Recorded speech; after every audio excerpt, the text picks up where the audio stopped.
இளையவரின் இடையொரு நூலகம் படித்திடவா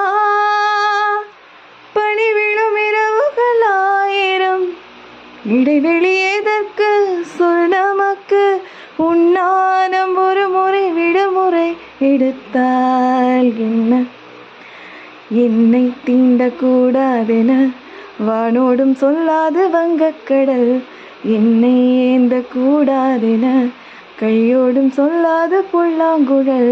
நீ தொட்டால் நிலவினில் கரைகளும் நீங்குமே விழிகளில் வழிந்திடும் அழகு நீர்வீழ்ச்சியே எனக்கு நீ உனைத்தர எதற்கு ஆராய்ச்சியே உனை விட வேறு நினைவுகள் ஏது ரோஜா ரோஜா ரோஜா ரோஜா